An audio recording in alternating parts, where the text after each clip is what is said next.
Welcome back to the Fortress of Solitude for another week with my adventures with Superman. This week's episode is titled Guess Who's Slammin' to Dinner, and it's a real steak raiser, so let's get on into it. Okay, so the episode opens with Lois being rather over Kara's constant questions and requests regarding their culture, as well as her finding her a suitor on Crush Rush. Luckily, Clark is there to help out since he wants to take Lois to brunch, with the caveat being that there's going to be no super business to distract them from Pound Cake Palace. Like clockwork, Jimmy calls with, you guessed it, super business, as he's on another date thanks to worms, and he doesn't really trust this date, citing how they are kind of weird and have do another experiment, much like Giganta. Seems he attracts these sorts of people. But Lois is not interested in what Jimmy has to say, cutting the call and leaving for Pound Cake Palace. Things get right into the cliffhanger from last week's episode as Superboy is literally dropped right onto Lois and Clark's table. He shows up and just outrightly introduces himself as their son Jon Kent. Something I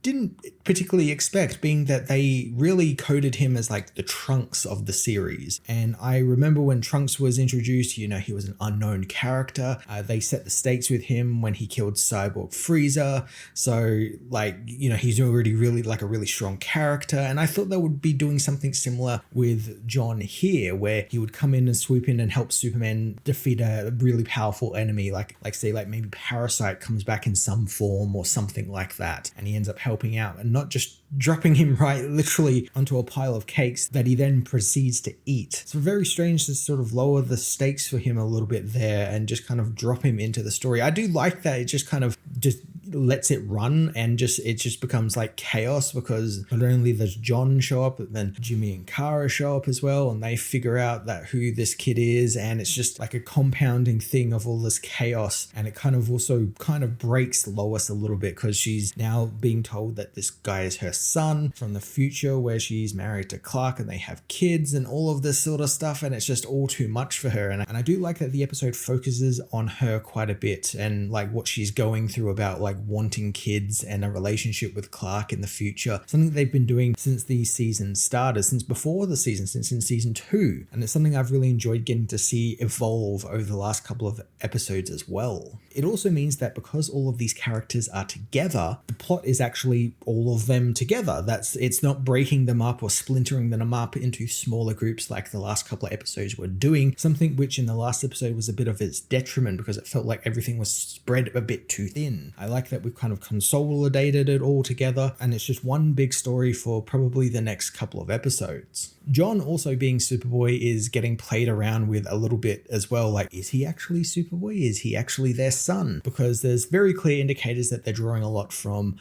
Jon Kent, from the clone Superboy. He looks like the original Metropolis kid. There's a part after this when they first introduce him where he goes on kind of like a shopping spree with the group and they buy him a leather jacket. So again, it's just all of this stuff that reminds me of Jon Kent. And it makes me think, like I said in my review of the last episode, maybe they're gonna kind of meld the two characters together, where he technically is their son, but then he's also a clone. Like, he was made in a lab from DNA of Lois and Clark, and that makes him technically their son, but then it also makes him a clone who I assume would have been created by Lex Luthor, being that Lex was helping him in the future. I could definitely see there being something there where they're trying to do middle of the road. It's both Jon Kent and Jon Kent and a bit of everything. But I do like what they do here with him, where they get the jacket, he gets the glasses, he gets rollerblades, which is a really cool addition to the character. I like seeing him skating around while also then flying and using super speed. It kind of makes him a bit more dynamic than Kara and Clark, who can just fly and with their super speed. It kind of helps differentiate himself from the other Superman family members.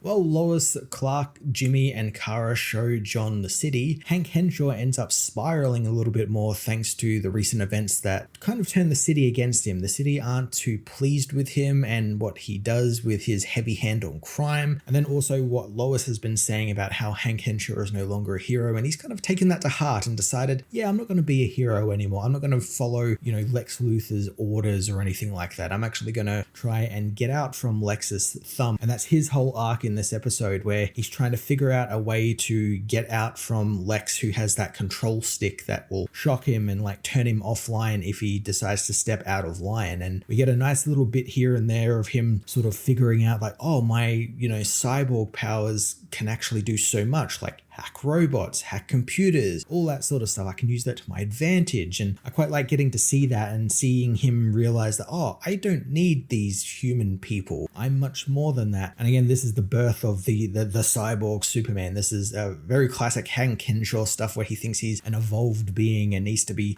the top being of everything on Earth. And I imagine that's going to make him go rogue and try and destroy the city. And Superman and Supergirl and Superboy have to try and stop him. Superboy ends up getting a really great save early on in the episode where he saves a mother and child from a falling mall advertisement, which is shook loose thanks to these earthquakes that have been popping up around town recently. Since showing up, also Lois has been convinced this kid is not her son. She's been trying to figure out like what that is, like how that works and everything, and like how that could possibly be, because it's still something that she's very unsure of. And I like that they get to have a heart-to-heart at the top of the Daily Planet, explaining a kid from the future being sent back and being told that he is your son. Like that kind of frustrated her because it means, oh, the universe has already decided my fate. Like the universe has decided the future is already written, and she hates that because she didn't think that was like a thing. She thought she could have some sort of control over her future. And I like what Jon says, where like, yeah, the future is already predetermined, but we get to shape it. We're the ones who get to mold it into what we want it to be. And what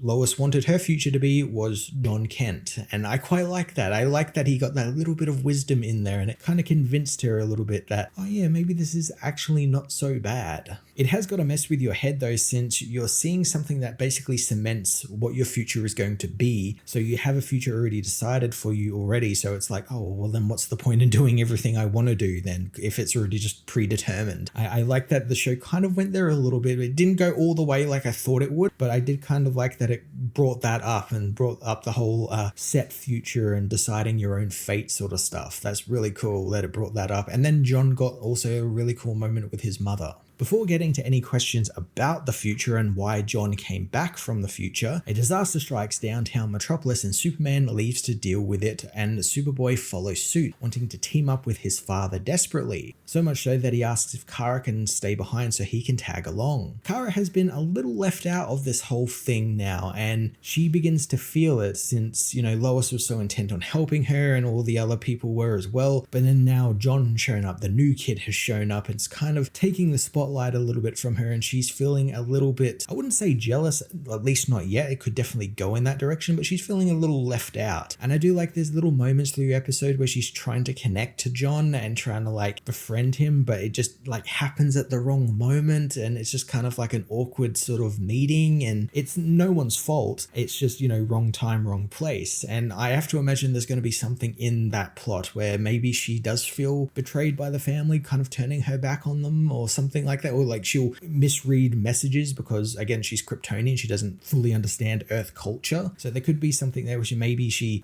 goes against the family like she did before when she first appeared, or something will lead to some sort of series of events that will no doubt put the family in danger somehow. Superman and Superboy learn the earthquakes are because of the Subterranosauri, a neat little pull from All-Star Superman from Grant Morrison. They begin to invade the city, wreaking havoc across a construction site. Superboy, of course, tries to talk them down because in the future, he's friends with the Subterranosauri, and he figures he can deal with the threat by just talking with it, but he finds out that that's not the case here. They're still bad guys, and they just want to fight. Cyborg Superman, meanwhile, goes fully rogue, taking out the control Lex had over him and escaping the lab with his new robot partners. Same ones we saw in the future kill Lex before he was able to send Superboy back to the past. Which makes me believe that, this is all Hank in the future. He's spread his, influence around, and now he's taken over the future. He keeps talking about the food chain and how he needs to be like the top of the food chain. And I guess this is his whole thing now. He is going to rule over Earth and its people as the top predator. And to do that, he's got to take out Superman, Supergirl, Superboy, or anyone who looks to stand in his way. And I'm sure we're going to get into that in the next couple of episodes. Superman and Superboy meanwhile get to work trying to stop the dino threat, and Clark ends up giving Jon a few pointers about how to be a superhero, reminding him to make people feel safe first and foremost, since trust goes a long way. As Jon helps the people, Superman tries to tackle the dinosaurs head on, deciding to confront their leader, Tyrannico, who explains that humanity is ruining his people's world and wants revenge. But luckily, Jon is able to talk him down, revealing that in the future, humans and dinosaurs are united, and that actually works. He ends up forming an alliance with the Subtyrannosauri, and I love that Jon realizes that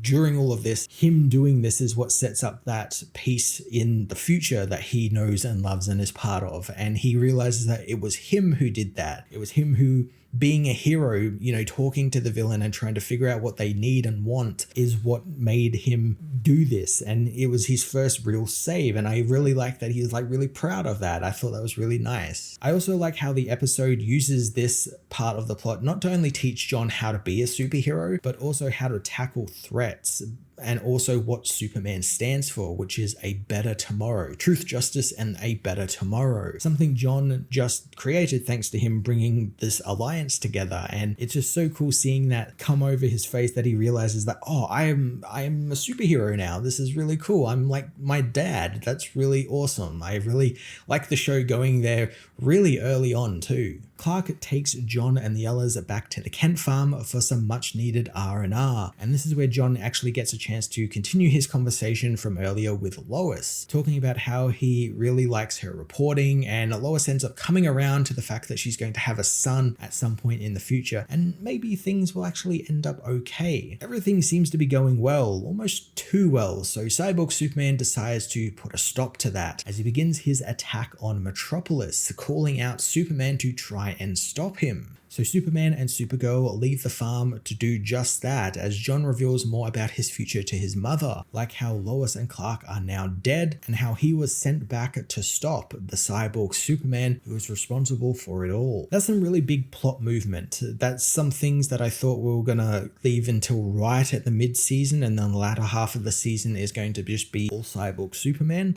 But I like that they're just kind of diving into it and just getting into it, and just having Jon there sort of explain what the future is. I like that we didn't get it all at once either. There's still some little stuff that we need to learn about. I guess basically what happened to Lex, how he became bald, why is he working with a Superboy? Is Superboy a clone? Is he the real son of Lois and Clark? Some really fun things for the back half of the season. I can't wait to see what they're going to do with it either. Clark getting moments to teach Jon as well was really fun. I like that he got to have a moment there with his son and teach him, this is how you do Superman stuff, and we talk to people, we want to work towards a better tomorrow, all that sort of stuff that Jon will probably no doubt then take back into the future and help usher in a new era of superheroes. It's really cool. I can't wait to see what happens next. I think the next episode is titled The Death of Superman, so I think we're going to go there, and I don't think Superman's going to die. I think there's going to be some sort of maybe time travel shenanigans, maybe he'll just